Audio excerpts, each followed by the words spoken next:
రాష్ట్రమంతా ఉన్నాయి మన ఏరియాలో కొత్తగా ఉంది. మన ఇక్కడ ఒకేదా ఉంటే తీసేసింది అక్కడ కూడా అడగలేదు. రాష్ట్రమంతా తీసేసినారు భార్యకి. ఇప్పుడు ఓల్డ్ బిల్డింగ్ రాజశేఖర రెడ్డి గారు ఓపెన్ చేశారు. అట్లా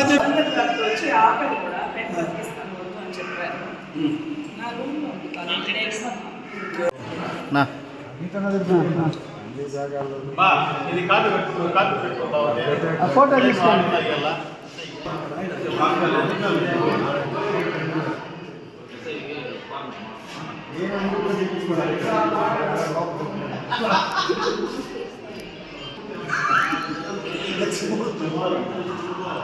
హాస్పిటల్ మెంబర్ అండి, బోర్డు మెంబర్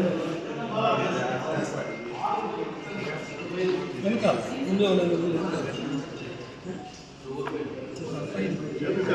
ఈ సైడ్లో పెట్టేదా?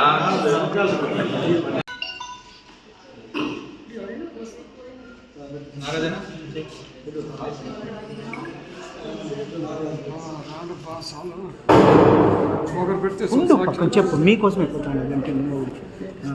అది కాదు కోసం నాకు అర్థమే కాదు బా, ఇది ఎవరి కోసం అట్లా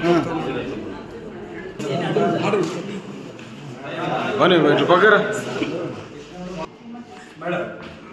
హాస్పిటల్లో ఈరోజు శిలాబాలకంలో ఉండేటువంటి మాజీ సీఎం గారిది, మాజీ మంత్రి గారిది, మాజీ ఎంపీ గారిది, మాజీ ఎమ్మెల్యే గారిది బోర్డులో ఉండేటువంటి ఫోటోలు తీసేశారు. మీరు ఒక సూపరింటెండెంట్గా మేము మీకు కంప్లైంట్ ఇస్తా ఉన్నాం. దీని మీద మీరు చర్యలు తీసుకోవాలి. ఒకటి, మాకు సీసీ ఫుటేజీలు కావాలి. మాకు ఇకపోయినా కూడా మీకు ఇవ్వమంటే పోలీస్ శాఖ వారికి ఇవ్వండి. ఎందుకంటే ప్రెస్ వాళ్ళకి ఇవ్వండి. ఇది ఎవరు చేశారనేది తెలియవాలి, ప్రజలకు తెలియవాలి. ఇలాంటి ఈ పనులు ఎవరు చేస్తారనేది ప్రజలకు తెలియవలసిన అవసరం ఉంది కాబట్టి మీకు ఇస్తున్నాం. యాక్చువల్గా అయితే మీరు మాకు మీ రెస్పాన్స్ మేడం. ఎందుకంటే హాస్పిటల్లో సూపరింటెండెంట్ మీరు మీ పరిధిలో ఉంటుంది. ఎవడో అనామకుడు దావలపై ఎవడో వచ్చి దాన్ని గోకేస్తామనేది కరెక్ట్ కాదు కదా. మీకు ఏమైనా అఫిషియల్ గైడ్లైన్స్ ఉంటే చెప్పండి. ఏమైనా కరెక్ట్ గైడ్లైన్స్ ఇచ్చిందా? మన సీఎం ఆఫీస్ నుంచి ఏమైనా గైడ్లైన్స్ వచ్చిందా? మన హెల్త్ డిపార్ట్మెంట్ నుంచి మీది కమిషనర్ దగ్గర నుంచి ఏమైనా గైడ్లైన్స్ వచ్చిందా? దీనికి మీ వివరణ నేను చెప్తారో చెప్పండి. బోర్డు ఇనాగ్రేషన్ బోర్డు శిలా ఫలకం కాదు. మా హెచ్డిఎస్ మెంబర్స్ అడిగారు నాకు ముందుగానే, ఇట్లాగా ఫొటోస్ ఉండకూడదు బోర్డు పైన ప్రోటోకాల్ ప్రకారం అన్నారు. అంటే నేను కూడా లైక్ ఎలక్షన్ కోడ్ ఉన్నప్పుడు మాకు ఫొటోస్ ఉండకూడదు అని పైనుంచి జీవో రిలీజ్ చేస్తారు. అప్పుడు మాత్రం మేము కవర్ చేస్తాము. మిగతా అప్పుడు మరి ఫొటోస్ ఉండకూడదు అని మాకు ఇంతవరకు ఎవరు చెప్పలేదండి. అంటే మేము తీసేస్తాము అని చెప్పారు. కొంచెం తీసేస్తామని చెప్పారు. కానీ నేను లైక్ అలా తీయకూడదేమో, మీరు ఆలోచించుకొని చేయండి. మీరు అంటే హెచ్డిఎస్ మెంబర్స్ కాబట్టి వారు ప్రభుత్వం తరపున వచ్చినటువంటి ప్రతినిధులు మాకు. సో వారి మాటని మేము గౌరవించాలి. బట్ నేను అయితే సమ్మతం తెలుపలేదు. మరి వారు చేశారు, నాకు తెలిసింది ఈ విషయం కాదు మేడం. హెచ్డిఎఫ్సి మెంబర్స్ అంటే ఇవి పాత ఇప్పుడు 16 కోట్లు ఇచ్చి హాస్పిటల్ తెచ్చి బోర్డు వేసినటువంటి ముఖ్యమంత్రి గారిని ఫోటోలు గోకేదానికే వాళ్ళ పని. హెచ్డిఎఫ్సి మెంబర్లు అంటే వాళ్ళు ఏం చేయాలా, వాళ్ళ డ్యూటీ ఏమి తెలియకపోతే మాతో అడిగితే మేము చెప్తాం. వాళ్ళ వల్ల అయితే హాస్పిటల్కి వాళ్ళకి అయినటువంటి సహాయ సహకారాలు ఇవ్వాలి. ఇక్కడ ఏమైనా ఇబ్బంది కలుగుతుంది పేషెంట్లు కంటే వాళ్ళు వచ్చి దానికి హెల్ప్ చేయాలా. అంతేగాని వాళ్ళు మాజీ సీఎం గారు బోర్డు ఫోటో పెరిగేసి అదేంటి హీరోలు అయిపోతాం అనేది అది ఎంతవరకు కరెక్ట్ అని ప్రజలు కూడా ఆలోచన చేయాలి. నేను పై అధికారులతో మాట్లాడి ఓకే, థ్యాంక్ యూ. సెకండ్ అయిపోయిందంటే ఎట్లా చెప్పా 10-6 వీడియో కావాలి.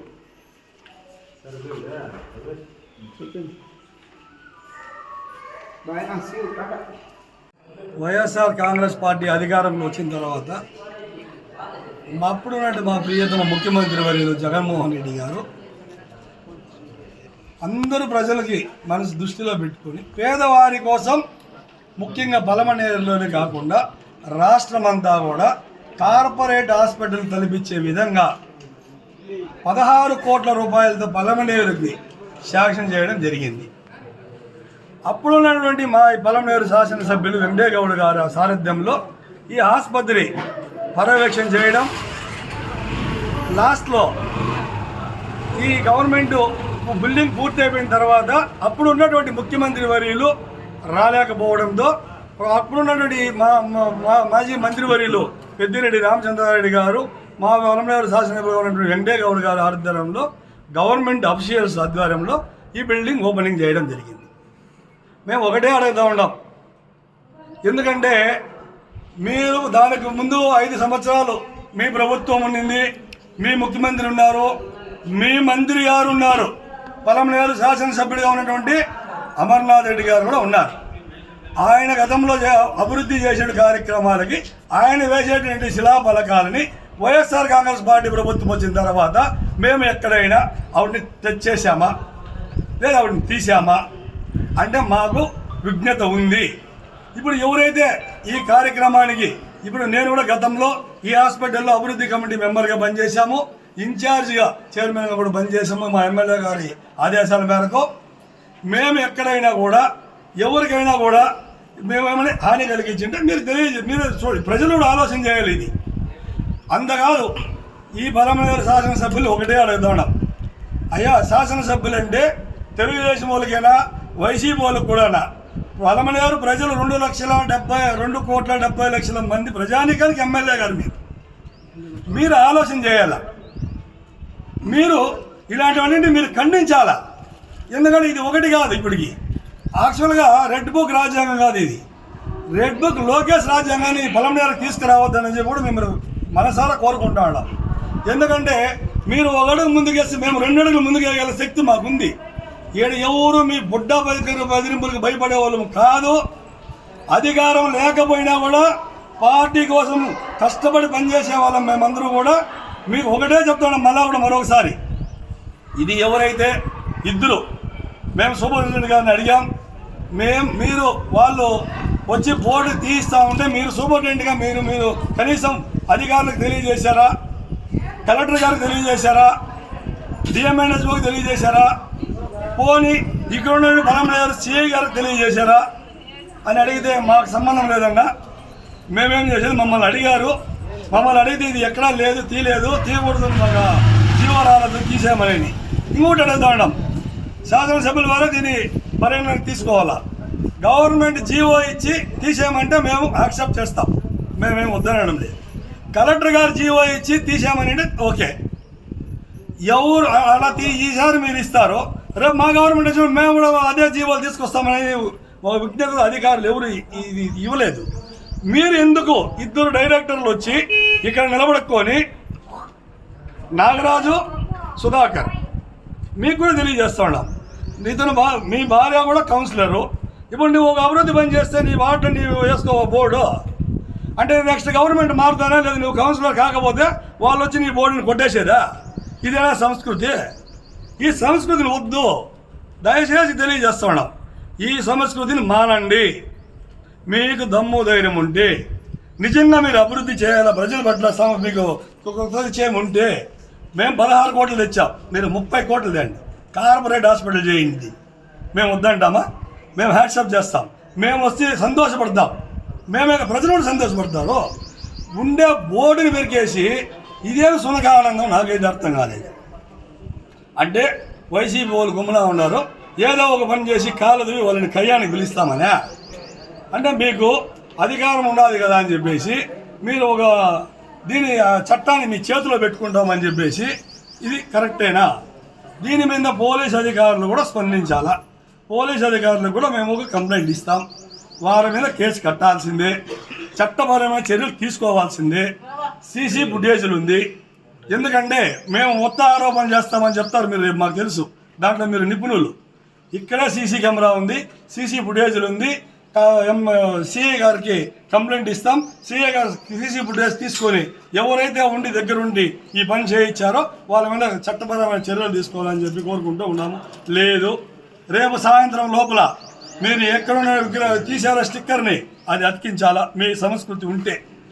అట్లా లేదు, మరుసటి రోజు మేమే 10 గంటలకి మా ఎక్స్ఎమ్మెల్యే గారి సారథ్యంలో మేమే వచ్చి అతికిస్తాం. ఇది ప్రజలు కూడా గమనించాలి. మేము తప్పు చేస్తే మమ్మల్ని శిక్షించండి, ఉండేవాళ్ళు గర్వం బట్టి తప్పు చేస్తే వాళ్ళని శిక్షించండి. ఫోటోలు అనఫిషియల్ అఫిషియల్.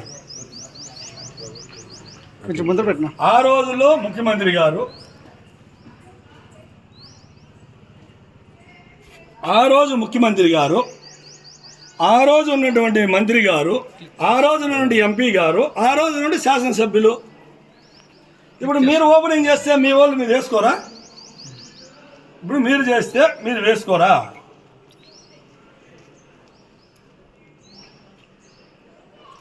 బోర్డుని కూడా ఇంచేశారు.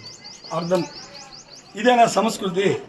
మీరు మాట్లాడితే మీరు ప్రెస్ మీట్ పెట్టే ముందు మా అమరన్న అంటారు, ప్రెస్ మీట్ అయిపోయిన తర్వాత మా అమరన్న అంటారు. ఇదేనా మీ అమరన్న మీకు నేర్పించింది సంస్కారం అని అడుగుతూ ఉంటాం.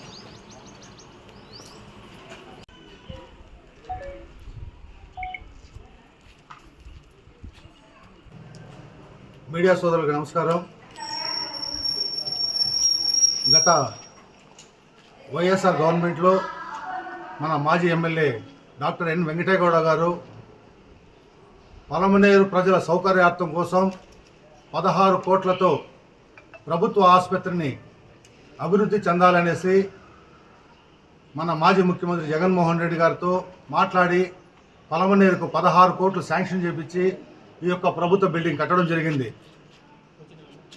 ఈరోజు ఈ ప్రెస్ మీట్ పెట్టడం ఎందుకంటే ఆ రోజు పలమనేరు అభివృద్ధి కోసం మేము కష్టపడి 16 కోట్లు తీసుకొచ్చి ఇంత బిల్డింగ్ కట్టి దానికి కలెక్టర్ గారు, ఆ రోజుండే డిప్యూటీ సీఎం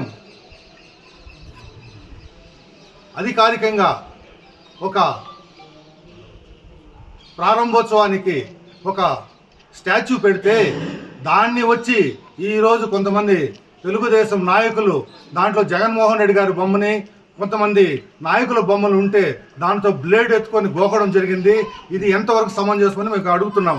ఎందుకంటే పలమనేరు ప్రశాంతంగా ఉంది. ఇటువంటి పలమనేరులో ప్రతిరోజు ఏదో ఒక సమస్యను తీసుకొచ్చి మీరు పలమనేరుని రాక్షస పాలన చేపిస్తూ ఉన్నారు. ముందు ఊర్లలో చెప్తా ఉంటారు, దెయ్యం చెప్పిందంట, నన్ను చూస్తే ఊరు భయపడలేదని చెప్పేసి దెయ్యం పోతా పోతా కొమ్మ మించేసిపోతుందంట. ఎందుకంటే రాత్రుల్లో జనాలు ధైర్యంగా తిరుగుతూ ఉన్నారంట. దెయ్యానికి ఈర్ష్యంట, ఓ వీళ్ళు నన్ను చూస్తే ఊరు భయపడడం లేదని ఒక కొమ్మ మించేసిపోతుందంట. అప్పటి నుంచి ఆ ఊర్లో జనాలు తిరగడం మానుకున్నారు. వీళ్ళు ఏం చేస్తారంటే వైఎస్ఆర్ కాంగ్రెస్ పార్టీ వాళ్ళు చేతకాని వాళ్ళు ఏమీ చేయలే, వాళ్ళు ఆడ చేతులు గాజులు వేసుకుని కూర్చోండారు అనుకుంటున్నారు. మేము దయచేసి చెప్తా ఉన్నాము, మీరు ఎవరు ఈ పని చేశారు, ఈ పనికి మాలిన పని చేసినారో రేపు మధ్యాహ్నం లోపల ఎలా ఉండిందో ఆ శిలాఫలకం అలాగే ఆ ఫొటోస్ అన్ని అతికిస్తే సరిపోతుంది. లేదనుకో వైఎస్ఆర్ కాంగ్రెస్ పార్టీ తీవ్రంగా దీనిపైన చర్య తీసుకుంటుందని నేను మనస్ఫూర్తిగా తెలియజేస్తున్నాను.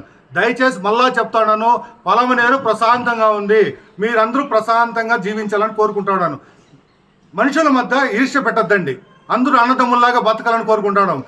ఇప్పుడు పలమనేరు ఎట్లా ఉంది క్లైమేట్ అంటే ఊటీ మారుగు ఉంది, చల్లని ప్రదేశం, చల్లగా ఉందాం, అందరూ అన్నదమ్ములు మారుగు ఉందాం.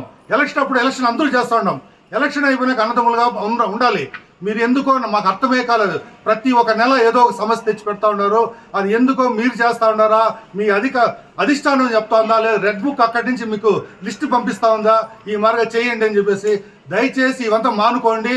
మరొక్కసారి మీకు వినిపిస్తూ ఉంటా, ఇటువంటి చర్యలు చేయొద్దండి, ప్రశాంతంగా ఉండండి.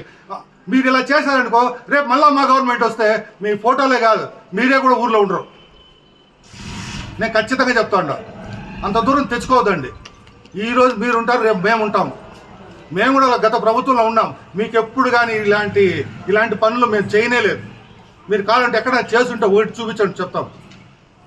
దయచేసి ఈ చర్యలు మానుకోవాలని నేను మనస్ఫూర్తిగా కోరుకుంటున్నాను. నమస్కారం.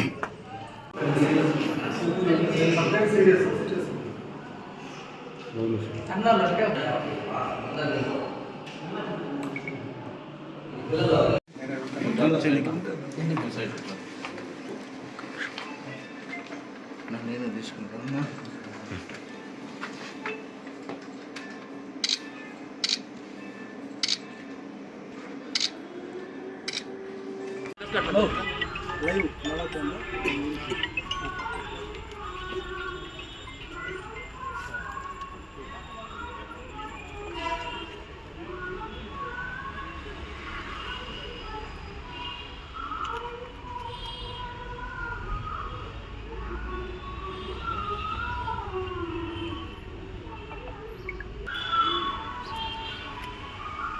పలమనేరు పట్టణం నందు ప్రభుత్వ ఆసుపత్రి నందు జరిగినటువంటి సంఘటన చాలా దురదృష్టకరం, చాలా బాధాకరం. ఎందుకంటే గతంలో ఎప్పుడు కూడా ఇటువంటి సంస్కృతి ఈ పలమనేరు నియోజకవర్గంలో జరగలేదు. గత వైఎస్ఆర్ కాంగ్రెస్ పార్టీ అధికారంలో ఉన్నప్పుడు కూడా, అంతకు మునుపు తెలుగుదేశం ప్రభుత్వం అధికారంలో ఉన్న శిలాఫలకాలను టచ్ చేయడం కానీ, వాటిని ధ్వంసం చేయడం కానీ, మరి వాటి ఆనవాళ్ళు లేకుండా చేయడం అనేది ఎప్పుడూ ఎవరు కానీ చేయలేదు. కానీ ఈరోజు కొంతమంది తెలుగుదేశం నాయకులు లోకేష్ గారి జన్మదిన సందర్భంగా, మరి ఆయన రెడ్ బుక్ పరిపాలనకు నిదర్శనంగా, మరి ఆయన దృష్టిలో పడాలనో ఏమో తెలియదు కానీ, మరి ఈరోజు ఇంత అరాచకమైనటువంటి నీతి మాలిన చర్యకు పాల్పడినటువంటి ఈ తెలుగుదేశం నాయకులకు ఇంతకన్నా సిగ్గుచేటైనటువంటి సంఘటన నియోజకవర్గంలో ఇంకొకటి ఉండదు. ఎందుకంటే గతంలో మాజీ శాసనసభ్యులు వెంకటేగౌడ గారు శాసనసభ్యులుగా ఉన్నప్పుడు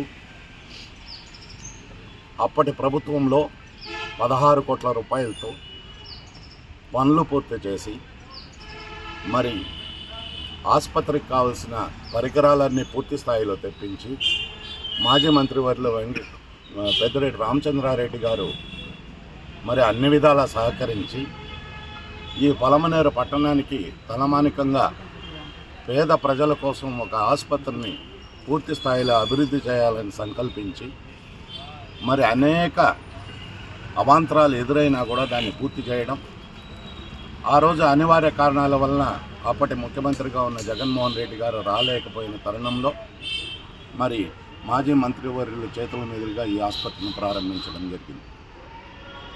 అప్పటి నుంచి కూడా పేద ప్రజలకు కానీ, సామాన్యులకు కానీ, మరి ధనికులకు కానీ ఎవరికైనా కూడా పూర్తి స్థాయిలో పలమనేరు పట్టణంలో ఆసుపత్రి ఇంత అధునాతనంగా నిర్మించారంటే అది జగన్మోహన్ రెడ్డి గారి గొప్పతనం అని చెప్పి అందరూ కూడా అక్కడికి వెళ్ళి వైద్యం చేయించుకున్నవారు మాట్లాడుకుంటున్న సంగతి విదితం. మరి ఈరోజు మీరు ఎందుకు ఇటువంటి సిగ్గుమాలిన పని చేశారని చెప్పి ప్రశ్నిస్తున్నాం. మీరు చేసిన పనికి నిదర్శనాలు సీసీ ఫుటేజ్ ద్వారా క్లియర్ కట్గా అక్కడ ఆసుపత్రి సిబ్బంది చేత మీరు తొలగింపు చేయడం, మరి ఇటువంటి సంఘటనని చేయమని ప్రేరేపించింది మిమ్మల్ని ఎవరిని?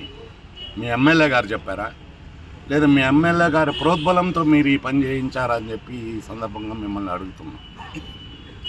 మేము ఎవరిని సద్విమర్శకు పోతాం కానీ, సైద్ధాంతికంగా కానీ, ఒక రాజకీయ సిద్ధాంతంలో మిమ్మల్ని విమర్శిస్తాం కానీ ఎప్పుడు వ్యక్తిగతంగా విమర్శించం. మీ శాసనసభ్యుల వారు మీకు ఈ విధంగా చేయండి అని చెప్పి మీకు హుకుం జారీ చేసి ఉంటేనే మీరు ఈ పనికి ఒడిగట్టారు. దీనికి సంబంధించి మరి మా నాయకులందరూ కూడా ఆసుపత్రి వద్ద సందర్శించి అక్కడ విషయాలన్నీ కూడా మరి మీడియాకు తెలియజేయడం జరిగింది. ఆ తదుపరి అందరం కూడా ఇక్కడ మన పలమనేరు పోలీస్ స్టేషన్లో స్టేషన్ హౌస్ ఆఫీసర్ వారికి కంప్లైంట్ రూపంలో ఇవ్వడం జరిగింది. అందుకనే మా వాళ్ళు కూడా చెప్పారు, రేపటి వరకు మునుపటిలాగా శిలాఫలకం ఎలా ఉందో అలా ఏర్పరిస్తే సరి, లేదంటే మేమందరం వైఎస్ఆర్ కాంగ్రెస్ పార్టీ శ్రేణులు అందరూ కూడా కలిసి మళ్ళీ అదే శిలాఫలకాన్ని యథాతథిలో మరి ఏర్పరుస్తామని చెప్పి మరి సిఐ గారికి కూడా చెప్పడం జరిగింది. వారు కూడా వెంటనే స్పందించి నేను సీసీ ఫుటేజ్ చెక్ చేసి చర్యలు తీసుకుంటానని చెప్పారు. మీరు అలా కాని పక్షంలో మరి పోలీస్ శాఖ వారు కూడా ఈ విషయమై తక్షణమై స్పందించాలి. ఎందుకంటే ఇది ఒక చోట ప్రారంభమైతే మరి ప్రతి చోట రిపీట్ అవుతుంది. కాబట్టి తక్షణమే ఇటువంటి అనాగరిక చర్యని అరికట్టి భవిష్యత్తులో కూడా ఇటువంటి సంఘటనలు పునరావృతం కాకూడదని చెప్పి మరి సిఐ గారికి విన్నవించడం, ఆయన కూడా వెంటనే స్పందించి మరి అన్ని వివరాలు తెలుసుకొని నేను వెంటనే చర్యలు తీసుకుంటున్నానని చెప్పడం, మరి భవిష్యత్తులో ఇకపైనా ఇటువంటి చర్యలు మానుకోండి. అభివృద్ధి పదంలో మీరు దయచేసి మీరు కూడా 4 అభివృద్ధి కార్యక్రమాలు చేయండి, మేము కూడా సంతోషిస్తాం. అంతేగాని ఎప్పుడో చేసిన అభివృద్ధి కార్యక్రమాన్ని ఈరోజు మీరు ఒక కేవలం దుర్బుద్ధితో ఈ విధంగా చేయడం సరికాదని చెప్తూ ఈ సందర్భంగా మరొకసారి మీకు హెచ్చరికలు జారీ చేస్తూ ఇంతటితో ముగిస్తుంది. Thank you.